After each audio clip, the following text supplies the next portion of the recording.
एक बार देवर्षि नारद आकाश में भ्रमण कर रहे थे।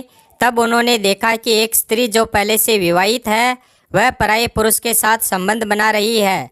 फिर देवर्षि नारद अपने मन में सोचने लगे कि जो एक स्त्री अपने पति के लिए करवा चौथ का व्रत रखती है, उसकी लंबी आयु के लिए भगवान से विनती करती है, और वही स्त्री दूसरे पुरुष के साथ संबंध कैसे बना सकती है, यह प्रश्न नारद जी को बहुत परेशान कर रहा था। तब देवर्षि नारद ने सोचा कि इसका उत्तर मुझे भगवान श्री कृष्ण अवश्य देंगे। तब देवर्षि नारद भगवान श्री कृष्ण के पास आते हैं और भगवान श्री कृष्ण को प्रणाम करते हुए कहते हैं, हे प्रभु, आज मेरे मन में एक प्रश्न उठ रहा है, उसी का निवारण करने के लिए मैं आपके पास आया हूँ। तब नारद जी की बात सुनने के बाद भगवान श्री कृष्ण कहते हैं, हे देवर्षि नारद, आपके मन में जो प्रश्न है आप निश्चिंत होकर पूछिए, मैं उस प्रश्न का उत्तर अवश्य दूंगा। तब देवर्षि नारद भगवान श्री कृष्ण से कहते हैं, हे प्रभु, आज जब मैं आकाश में भ्रमण कर रहा था तब मैंने देखा कि एक स्त्री जो पहले से विवाहित है वह पराये पुरुष के साथ एक झोंपड़ी में संबंध बना रही है। वह तो अपने पति की लंबी उम्र के लिए व्रत रखती है, तो फिर वह अपने पति को धोखा क्यों दे रही है। अब भगवान श्री कृष्ण देवर्षि नारद से कहते हैं, हे नारद, आज आपने यह प्रश्न पूछकर समस्त मानव जाति का उद्धार कर दिया है। वास्तव में यह प्रश्न बहुत ही ज्ञानवर्धक है। मैं आपको इस प्रश्न का उत्तर एक अत्यंत महत्वपूर्ण कथा के माध्यम से देता हूँ, परंतु आपको इस कथा को शुरू से लेकर अंत तक पूरा सुनना होगा, तभी आपको यह रहस्य समझ में आएगा। तब देवर्षि नारद भगवान श्री कृष्ण से कहते हैं, हे प्रभु, मैं आपको विश्वास दिलाता हूँ कि मैं इस कथा को शुरू से लेकर अंत तक पूरा अवश्य सुनूंगा। आप निश्चिंत होकर कथा सुनाइए। तब भगवान श्री कृष्ण देवर्षि नारद को कथा सुनाते हुए कहते हैं, हे नारद, दक्षिण देश में एक अत्यंत शोभायमान नगरी थी। उस नगरी में एक पंडित अपनी पत्नी के साथ रहता था। उसे शास्त्र विद्या के साथ साथ नक्षत्र विद्या का भी पूरा ज्ञान था। कुछ दिनों के बाद पंडित के घर में उसकी पत्नी ने एक पुत्री को जन्म दिया। उसकी पुत्री देखने में बहुत ही सुंदर थी। अब उस पंडित ने अपनी पुत्री की जन्म कुंडली देखी तो वह बहुत घबरा गया, परंतु उसने अपनी पत्नी से कुछ नहीं बताया, क्योंकि उसकी पत्नी ने हाल ही में प्रसव किया था और वह अपनी पुत्री को देखकर उससे बहुत प्रसन्न थी। तो वह पंडित अपनी पत्नी को ऐसे प्रसन्न देखकर उससे कुछ नहीं कहता है और वह अपनी पुत्री का नाम मोहिनी रखता है। मोहिनी अपने माता पिता की लाडली पुत्री बन गई थी। अब देखते ही देखते उस पंडित की पुत्री कब विवाह के योग्य हो गई पता ही नहीं चला। अब उस पंडित को अपनी पुत्री के विवाह की चिंता सताने लगी। वह पंडित अपनी पुत्री की जन्म कुंडली को देखकर बहुत घबराया हुआ था, क्योंकि उसकी जन्म कुंडली में एक बहुत बड़ा दोष था। इसलिए वह अपनी पुत्री का विवाह किसी से भी करने से डर रहा था। जब भी उस पंडित की पत्नी अपनी पुत्री के विवाह के बारे में बात करती तो वह पंडित उस बात को टाल देता था, क्योंकि उसकी पुत्री की कुंडली में ऐसा दोष था कि जो भी उसकी पुत्री से विवाह करेगा उसकी 2 से 3 साल के भीतर ही मृत्यु हो जाएगी। इस वजह से वह पंडित अपनी पुत्री का विवाह किसी से भी करने से डर रहा था। उस पंडित की पत्नी को इसके बारे में कुछ भी पता नहीं था। अब ऐसे ही कुछ दिन बीत गए। फिर पंडित की पुत्री को देखकर गांव और मोहल्ले के लोग भी अब उस पंडित की पत्नी को ताना देने लगे। एक दिन पंडित की पत्नी को शांता नाम की एक स्त्री ने अपने पास बुलाया और उससे कहा, बहन, तुम अपनी पुत्री मोहिनी का विवाह क्यों नहीं कर रही हो? मोहल्ले के लोग तुम्हारे पति को बहुत ही भला बुरा बोलते रहते हैं कि एक जवान बेटी को घर पर बिठा रखा है, उसका विवाह भी नहीं कर रहे हैं। तब वह पंडित की पत्नी बोली, बहन, मैं अपने पति से कई बार कह चुकी हूँ कि अपनी पुत्री का विवाह अब हमें कर देना चाहिए, परंतु जब भी मैं मेरे पति से अपनी पुत्री के विवाह के बारे में बात करती हूँ तब वह मेरी बात को टाल देते हैं। बहन, आज मैं अपनी पुत्री के विवाह की बात अपने पति से अवश्य करूंगी। अब इतना कहकर पंडित की पत्नी वहां से चली गई और जाकर अपने घर में गुस्से में काम करने लगी। थोड़ी देर के बाद जब पंडित वहां पर आया तब वह उस पर क्रोधित होकर बोली, सुनिए जी, अब मैं कुछ भी नहीं सुनना चाहती हूँ। अब आपको हमारी पुत्री का विवाह करना ही होगा। आसपास के लोग अब हमें ताना देने लगे हैं कि एक जवान बेटी को घर पर बिठा रखा है। अब वह पंडित अपनी पत्नी से कैसे कहता कि उसकी पुत्री जिससे विवाह करेगी उसकी मृत्यु हो जाएगी। पत्नी की बात सुनने के बाद पंडित को भी लगा चलो अब अपनी बेटी का विवाह कर देते हैं और उसके लायक एक वर को ढूंढते हैं। फिर क्या था, कुछ दिनों बाद उस पंडित ने अपनी पुत्री का विवाह कर दिया। विवाह के बाद उसकी पुत्री का जीवन कुछ दिनों तक तो सही चला, परंतु कुछ दिनों के बाद ही उसके पति की मृत्यु हो गई। जब यह बात उस पंडित और उसकी पत्नी को पता चली तो पंडित को तो पहले से ही पता था कि मेरी पुत्री जिससे विवाह करेगी उसकी मृत्यु हो जाएगी, परंतु अभी भी उस पंडित ने अपनी पत्नी को यह बात नहीं बताई। अब पति के बिना उस पंडित की पुत्री का ससुराल में कोई नहीं था, इसलिए वह अपने पिता के घर आ गई। कुछ दिनों के बाद पत्नी के कहने पर फिर से पंडित ने उसके लायक वर ढूंढा और फिर से उसका विवाह कर दिया। वैसे ही कुछ दिन पंडित की पुत्री का जीवन अच्छे से व्यतीत हुआ, परंतु कुछ समय के बाद फिर से पंडित की पुत्री का पति मर गया। अब जब 2 बार ये हो चुका था और तीसरी बार उसकी पत्नी ने अपनी पुत्री का विवाह तीसरी जगह कराया, तो जब विवाह हो गया और पंडित की पुत्री अपने ससुराल को जाने लगी, तब पंडित ने अपनी पुत्री से कहा, हे पुत्री, आज से तुम यह समझ लेना कि तुम्हारे माता पिता अब इस दुनिया में नहीं है। अब तुम जहाँ जा रही हो वहीं पर रहना और अपने पति का ध्यान रखना। अब अपने पिता की ऐसी बातें जब उसकी पुत्री ने सुनी तो वह सुनकर दंग रह गई। साथ में वह पंडित की पत्नी भी दंग रह गई। उसे यह समझ नहीं आया कि आखिर उसके पति ने ऐसा क्यों कहा। जब उस पंडित की पुत्री अपने ससुराल चली गई तब उसकी पत्नी ने अपने पति से पूछा, हे प्रिय, आपने अपनी पुत्री से ऐसा क्यों कहा। अब वह पंडित अपनी पत्नी को अपनी पुत्री की कुंडली के बारे में बताना तो नहीं चाहता था, परंतु पत्नी के बार बार पूछे जाने पर उसने अपनी पत्नी से कहा, हे प्रिय, जब हमारी पुत्री का जन्म हुआ था तब मैंने अपनी पुत्री की जन्म कुंडली देखी थी। उसके नक्षत्र उसके विवाह के प्रतिकूल थे। उसकी जन्म कुंडली में दोष था। हमारी पुत्री का विवाह जिससे भी होगा वह 2 से 3 साल के भीतर ही मर जाएगा। उससे पहले भी उसकी मृत्यु हो सकती है। हे प्रिय, अब हमारी उम्र भी हो चुकी है। हम अपनी पुत्री को कब तक बैठा कर खिलाते रहेंगे। कल को हम ना रहे तो हमारी पुत्री यहाँ क्या करेगी। अगर वह अपने ससुराल में रहेगी तो क्या पता भगवान की कृपा हुई तो उसे शायद बाल बच्चे हो जाएं, तो वह बड़े आराम के साथ अपना जीवन अपने ससुराल में व्यतीत करेगी। अपने पति की बात सुनने के बाद उस पंडित की पत्नी को अपने ऊपर बहुत शर्म आने लगी कि मैं अपने पति से कितना बुरा भला कहा करती थी, परंतु उन्होंने हमारी पुत्री का भला ही चाहा, इसलिए उसका विवाह किसी से भी नहीं करना चाहते थे। मेरी ही गलती के कारण 2 लोगों की जान चली गई। अब कुछ समय बीतने के बाद इधर उस पंडित की पुत्री को विवाह के 3 साल हो चुके थे। उन 3 सालों में उस पंडित की पुत्री को 2 पुत्र हुए। बड़े पुत्र का नाम गोपाल था और छोटे पुत्र का नाम नंद किशोर था। अब ऐसे ही समय बीत रहा था, परंतु एक दिन ऐसा समय आया कि अचानक ही उनके पिता की मृत्यु हो गई। अब उसके तीसरे पति की मृत्यु हो गई। इस वजह से वह पंडित की पुत्री बहुत परेशान हुई। अब वह अपनी दोनों संतानों के साथ ही अपने घर पर अपने बच्चों का पेट पालने लगी, क्योंकि उसके पिता ने उसे मायके आने से मना कर दिया था। इस वजह से वह अपने पिता के घर भी नहीं जा सकती थी। अब वह अपने बच्चों का पेट पालती है। कुछ समय बाद उस पंडित की पुत्री के जो पुत्र थे वह बड़े हो चुके थे और अपने कार्य को स्वयं करने लगे थे। बड़ा वाला बेटा गोपाल अब एक व्यापारी बन चुका था और शहर में उसका खुद का एक व्यापार था। गोपाल का एक बहुत ही अच्छा दोस्त था, उसका नाम समीर था। वह उसके बगल वाले गांव में रहता था। गोपाल का छोटा भाई नंद किशोर अब भी पढ़ाई कर रहा था। जब गोपाल बड़ा हो गया और अपने पैरों पर खड़ा हो गया तो उसकी माँ ने उसका विवाह पास के गांव की एक लड़की जिसका नाम मीनाक्षी था उससे कर दिया। मीनाक्षी बहुत ही शर्मीली लड़की थी। वह जितनी शर्मीली थी उतनी ही रूपवती थी। गोपाल की पत्नी बनने के सारे गुण मीनाक्षी के अंदर विद्यमान थे। मीनाक्षी जिस गांव से थी उसी गांव में समीर रहता था।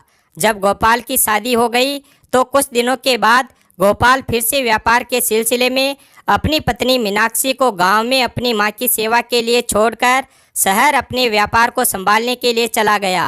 गोपाल यह समझता था कि अभी उसका छोटा भाई पढ़ रहा है, इसलिए उसकी पढ़ाई में कोई विघ्न न आए। उन्हें समय पर खाना पानी मिलता रहे जिससे वह समय पर सभी काम कर पाए। और उसकी माँ की भी अब उम्र हो चुकी थी। जिससे उन्हें भी कार्य करने में तकलीफ होती थी। इसलिए गोपाल ने अपनी पत्नी मीनाक्षी को गांव में छोड़ने का फैसला किया था। जब भी मीनाक्षी को कुछ चाहिए होता तो गोपाल समीर से कहकर मीनाक्षी को वह चीज़ दिलवा दिया करता था। यदि मीनाक्षी को कहीं आना जाना भी होता था तो गोपाल समीर से कहकर मीनाक्षी को उस जगह पहुंचा दिया करता था। मीनाक्षी भी शुरुआत में अपनी सासू माँ की बहुत सेवा करती थी और अपने पति गोपाल से अत्यधिक प्रेम करती थी। अब समय ऐसे ही बीतता रहा। अब अचानक से एक दिन समीर गोपाल के घर आया। उस दिन गोपाल की पत्नी मीनाक्षी घर पर कोई कार्य कर रही थी। तब उसने बाहर से आवाज़ लगाई कि भाभी कहाँ हो, बाहर आओ, आपके पिताजी की तबीयत बहुत ख़राब है और उन्होंने तुरंत मुझे आपके पास भेजा है और वह आपसे मिलना चाहते हैं। जब मीनाक्षी ने समीर की इतनी बात सुनी तो वह भागती हुई समीर के पास पहुंची। अब इतने में मीनाक्षी की सासू माँ भी आ जाती है। जब वह समीर को बाहर देखती है तो वह समीर के घर आने का कारण पूछती है। तब समीर कहता है कि माँ जी, मीनाक्षी भाभी के पिताजी की तबीयत बहुत ख़राब है और उन्होंने मुझे अति शीघ्र इन्हें लाने के लिए भेजा है, इसलिए मैं यहाँ आया हूँ। जब मीनाक्षी की सास ने समीर की बात सुनी तो वह मीनाक्षी से कहने लगी कि बेटी जल्दी जाओ और अपने पिताजी की देख रेख करो। तभी मीनाक्षी समीर के साथ उसकी मोटरसाइकिल पर बैठकर अपने गांव की ओर चली जाती है। घर जाकर उसने अपने पिताजी की अच्छी तरह से देखभाल की और धीरे धीरे उसके पिताजी के स्वास्थ्य में सुधार आने लगा। अब मीनाक्षी का पति बाहर रहता था, वह अपने मायके आ चुकी थी, इसलिए वह अपने पिताजी की देखरेख में लगी रहती थी। उधर समीर भी रोजाना मीनाक्षी के पिताजी का हाल पूछने के लिए मीनाक्षी के घर आया करता था। मीनाक्षी को समीर के अंदर अब अच्छाई दिखने लगी थी। अब उसे समीर के प्रति लगाव होने लगा। वह मन ही मन समीर से प्रेम कर बैठी, परंतु वह समीर के मन के कपट को नहीं जान सकी, क्योंकि समीर एक अय्यास लड़का था। वह कोई काम भी नहीं करता था और तो और उसे जुए की बहुत बड़ी लत थी। साथ में वह स्त्रियों के साथ घमंड भी करता था। वह अपनी वासना की पूर्ति के लिए वेश्याओं के साथ घमंड करता था। मीनाक्षी को यह बात पता नहीं थी कि समीर की नज़र अब मीनाक्षी के ऊपर आ चुकी है। इधर मीनाक्षी भी समीर से प्यार करने लगी थी। अब मीनाक्षी के पिताजी भी ठीक हो गए, लेकिन मीनाक्षी तो कुछ अलग ही सोच बैठी थी। समीर रोज़ मीनाक्षी के घर पर आया करता था, इसलिए मीनाक्षी और समीर रोज़ घूमने के लिए जाया करते थे।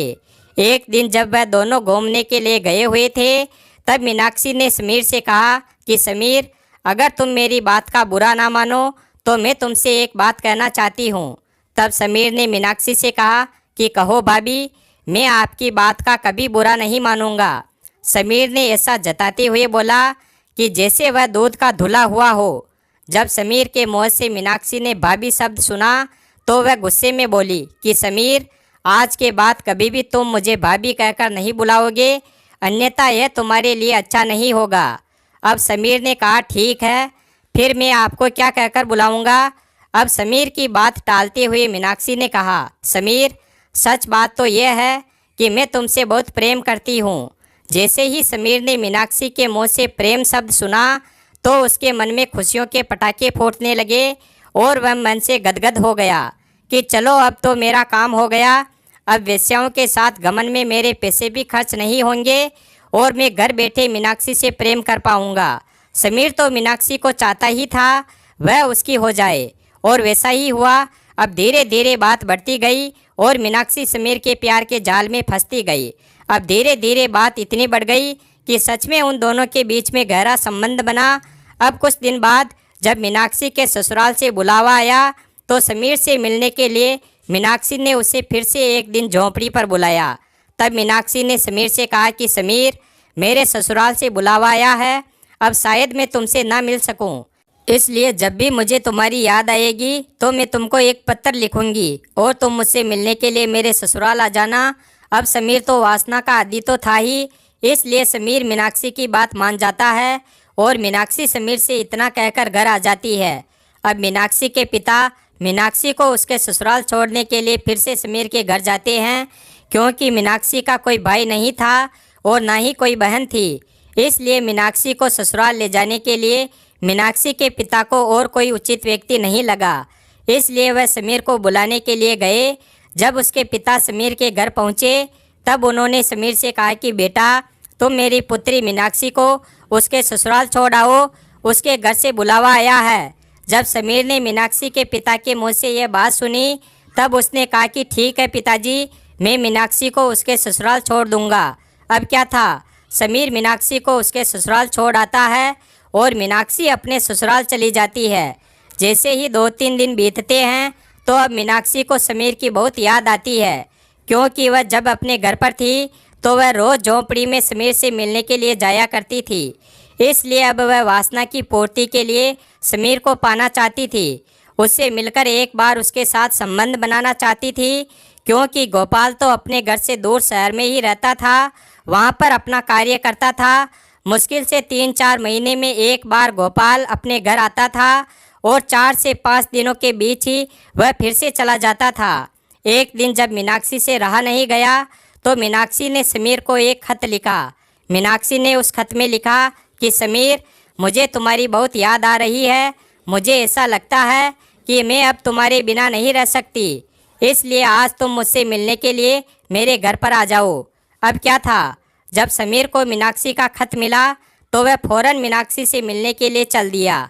अब समीर और मीनाक्षी दोनों साथ साथ घूमने के लिए चल दिए।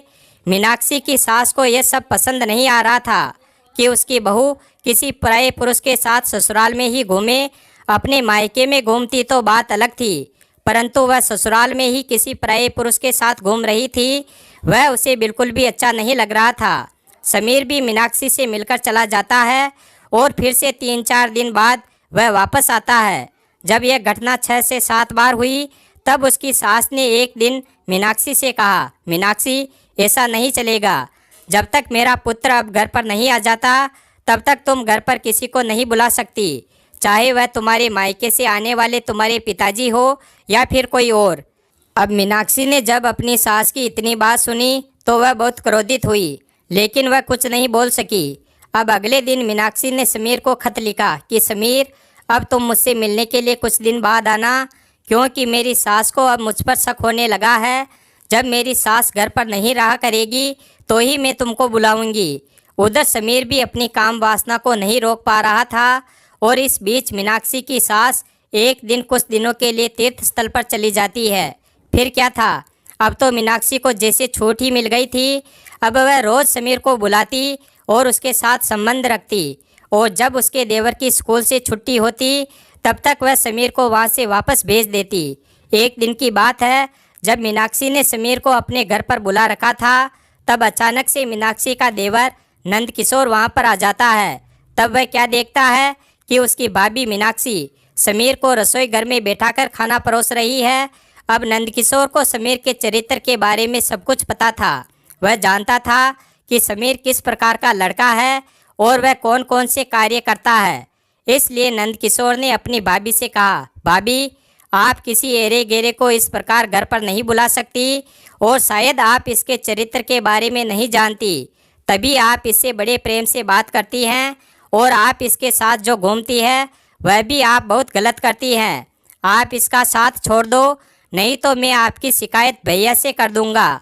जब समीर ने नंद किशोर की ऐसी बात सुनी तो वह गुस्से में वहाँ से चला गया। मीनाक्षी को अपने देवर नंद किशोर की बात पसंद नहीं आई। मीनाक्षी तुरंत भागकर बाहर गई और समीर से बोली, समीर, तुम गुस्सा मत करो, मैं नंद किशोर को सबक अवश्य सिखाऊंगी, मैं इसका बदला अवश्य लूँगी। समीर ने कहा, ठीक है मीनाक्षी, अगर तुम ऐसा कहती हो तो ठीक है, अन्यथा मैं अब यहाँ पर कभी नहीं आऊँगा। इतना कहकर समीर वहाँ से चला गया और मीनाक्षी भी घर के अंदर आ गई। अब वह सोचने लगी, अगर यह नंद किशोर घर पर रहेगा तो ज़रूर मेरे और समीर के बीच में रुकावट बनेगा। मैं एक काम करती हूँ, इस नंद किशोर को जहर देकर मार देती हूँ, तब हमारे बीच की रुकावट और कोई नहीं बनेगा।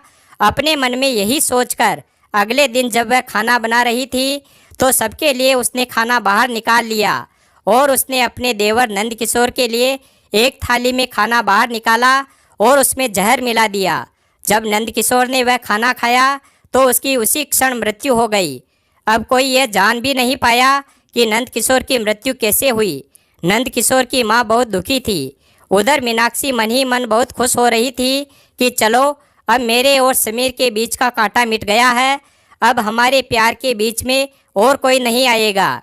जब यह बात गोपाल को पता चली तो वह सब काम छोड़कर तुरंत अपने गांव लौट आया और वहां पहुंचकर जब उसने अपने भाई नंद किशोर को मृत अवस्था में देखा तो उसके प्राण पसीज गए, क्योंकि वह अपने भाई के लिए ही तो बाहर रह रहा था ताकि उसे अच्छी शिक्षा दे सके, उन्हें अच्छा खाना दे सके। इसीलिए उसने अपनी पत्नी को भी घर पर ही छोड़ रखा था ताकि उन्हें खाना ना बनाना पड़े, घर का काम ना करना पड़े और वह अपने भविष्य की चिंता करे, अपनी पढ़ाई पर ध्यान दे। लेकिन उसका भाई तो अब मर चुका था। कुछ दिन गोपाल अपने घर पर रुकता है और कुछ दिनों बाद फिर से गोपाल अपनी पत्नी मीनाक्षी को छोड़कर पुनः व्यापार के सिलसिले में शहर को चला जाता है। अब मीनाक्षी फिर से वही प्रक्रिया दोहराती है। कुछ दिन ऐसे ही बीतते हैं तो मीनाक्षी की सास ने मीनाक्षी से कह दिया कि देखो मीनाक्षी, हमारे घर पर यह सब नहीं चलेगा। अगर दोबारा ऐसा कुछ हुआ तो मैं तुम्हारी यह बात गोपाल से शिकायत कर दूंगी। जब मीनाक्षी ने अपने प्रेमी समीर के बारे में ऐसा सुना तो वह भी जोर से बोली कि जाओ, जिसे बताना है बता दो, मैं किसी से डरती नहीं हूँ, मेरा कोई कुछ नहीं कर पाएगा। हाँ, मैं समीर से प्यार करती हूँ। जब मीनाक्षी की सास ने इतना मीनाक्षी के मुँह से सुना तो वह मीनाक्षी से बोली, हो सकता है मेरे पुत्र को तूने ही मारा हो। जब तू ऐसा कह सकती है तो तू मेरे पुत्र को भी मार सकती है। फिर क्या था? मीनाक्षी को फिर से गुस्सा आ गया। मीनाक्षी गुस्से में बोली कि हाँ, मैंने ही मारा है और तुम्हें भी मार दूंगी। अगर तुम मेरे और समीर के प्यार के बीच में आई तो मैं तुमको भी मार दूंगी। अचानक से एक दिन गोपाल को पता चला कि उसकी माँ की मृत्यु हो गई है तो वह सब कुछ छोड़कर गांव चला आता है और वह देखता है कि उसकी माँ की मृत्यु हो चुकी है। जब मीनाक्षी का पति मीनाक्षी से पूछता है तो वह कुछ नहीं कहती है, लेकिन गोपाल को अब मीनाक्षी के ऊपर शक हो रहा था। गोपाल के बहुत पूछने के बाद मीनाक्षी सच बताती है कि मैं समीर नाम के लड़के से प्यार करती हूँ। आपका भाई और आपकी माँ मेरे प्यार के बीच में रुकावट बन रहे थे, इसलिए मैंने इनके खाने में जहर मिलाकर इनको बारी बारी से मार दिया है। हाँ, मैं समीर से प्यार करती हूँ। जैसे ही गोपाल ने अपनी पत्नी के मुँह से यह बात सुनी कि वह समीर से प्यार करती है, समीर जो कि गोपाल का एक बहुत ही अच्छा दोस्त था, फिर गोपाल ने अपनी पत्नी मीनाक्षी से कुछ नहीं कहा। वह बस अपनी पत्नी से यह बोला कि मीनाक्षी, जितना जल्दी हो सके तुम मेरे घर को छोड़कर अपने प्रेमी समीर के पास चली जाओ, क्योंकि वही तुम्हारे लायक है और वही अब तुम्हारी अच्छे से देखभाल करेगा। अब तो मीनाक्षी को छूट मिल गई थी। उधर समीर भी आ चुका था। वह समीर के साथ उसके घर जा पहुंची। अब कुछ दिन तो ठीक ठाक से गुजरे। फिर कुछ दिनों के बाद मीनाक्षी को पता चला कि समीर बहुत ही नीच आदमी है। वह पराई औरतों पर अपनी गंदी नज़र रखता है और उसके यहाँ बकरी का एक तबेला है, वह बकरी भी चराता है। अब तो मीनाक्षी अपने प्रेमी समीर के साथ बकरी चराने लगी और अपने भाग्य को कोसने लगी और सोचने लगी कि मैं कहाँ फंस गई, कहाँ मैं एक रानी की तरह अपना जीवन व्यतीत कर रही थी और कहाँ वासना के चक्कर में फंसकर अब मैंने अपने जीवन को बर्बाद कर लिया है। अब मेरा बुढ़ापा कैसे कटेगा, यही सोच सोच कर मीनाक्षी ने तो अपना सिर पीट लिया। उधर गोपाल ने एक अच्छी सी स्त्री को देखकर अपना विवाह कर लिया और दोनों साथ साथ रहने लगे। इधर मीनाक्षी का समीर के साथ बुरा हाल था। वह अपने भाग्य को कोस रही थी कि उसने यदि गोपाल को धोखा न दिया होता तो आज वह भी एक रानी की तरह राज करती। अब भगवान श्री कृष्ण देवर्षि नारद से कहते हैं, हे नारद, स्त्री को आज तक कोई नहीं समझ पाया और ना ही कोई समझ पाएगा। स्त्री एक ऐसा मायाजाल है जो समय आने पर बदल जाता है। स्त्री अपनी हो या पराई, उस पर कभी भी भरोसा नहीं करना चाहिए। अब भगवान श्री कृष्ण आगे कहते हैं, हे नारद, अब मैं आपको बताता हूँ कि वह कौन सी एक स्त्री है और वह कौन सा एक पुरुष है जिससे हमेशा दूर रहना चाहिए। ऐसी स्त्री जो पराये पुरुषों के साथ संबंध रखती है, उनके साथ उठती बैठती है और अपने घर को छोड़कर दूसरों के घर पर ध्यान देती है, अपने को पराया और पराये को अपना समझती है, तो ऐसी स्त्री से हमेशा बचकर रहना चाहिए। ऐसी स्त्री अवश्य ही किसी ऐसे जाल में फंसा देगी जहाँ से निकल पाना अत्यंत कठिन हो जाता है। अब मैं आपको बताता हूँ कि स्त्री का वह कौन सा अंग है जो रात को बड़ा हो जाता है, तो उस अंग का नाम है आँख की पुतली। यह एक ऐसा अंग है जो सोने के बाद बड़ा होता है।